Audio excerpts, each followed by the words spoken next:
If I were leading a discussion on this film, The Assignment, I would want to start off by asking the students some questions to get them talking, to get them interacting.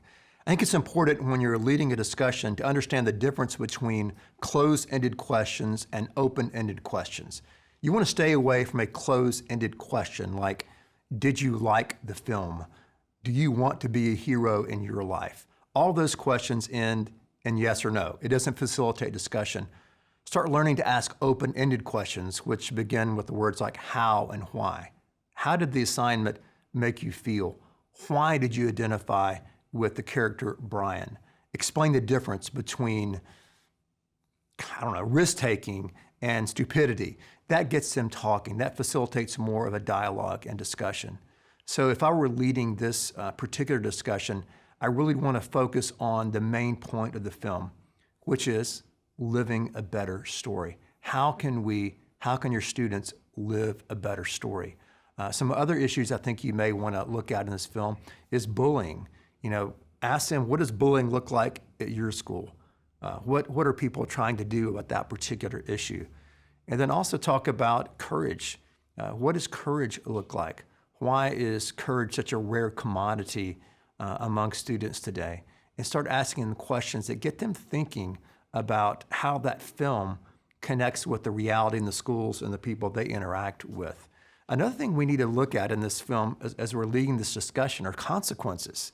We're talking about living a better story, but our decisions that we make, our choices have consequences. And so we're writing our own story beginning in high school. We're making decisions that will have tremendous impact on the trajectory of our life. So really focus on the importance of really making wise choices, smart choices. Let me give you a list of some sample questions I would ask coming out of the assignment. One would be, why do we still form cliques and groups in our schools with people who are in and people who are out? Another question I would ask, again, which is the theme, is how can we live a better story? Other questions relate to fears. What are your greatest fears in life? Or what are some of your friends' greatest fears, since you don't want to talk directly about your own fears?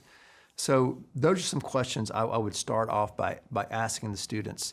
And then I would ask them, how does this whole scenario relate to God?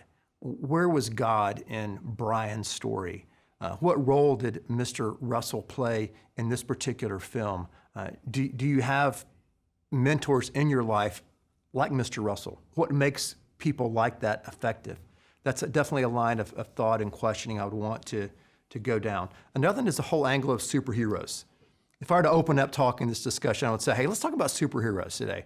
Why are characters like Batman and Superman and Wonder Woman, why are they so popular? Why do we connect with them today?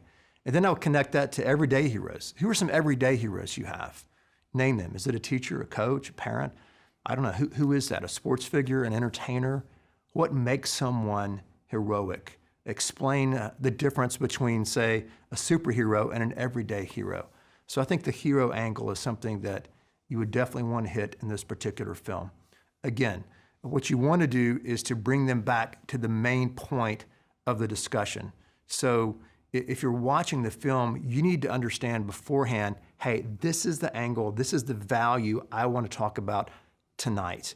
So your kids are going to chase rabbits. We all do, and that's part of the fun. That's part of the discussion process. But you as the leader have to have the wisdom to bring them back to the main thing. And two questions I ask myself when I'm preparing to try to help me maintain focus is I have to ask myself the question, what do I want them to know? And what do I want them to do? So as we're asking these questions and getting the students to talk, we know as a leader, we're driving them to understand and to have some knowledge. What do we want them to know? We want them to know that they can live a better story. What do we want them to do? We want them to take action and to do something, even take one small step that will be courageous and that would allow them to face their fear and to live a better story.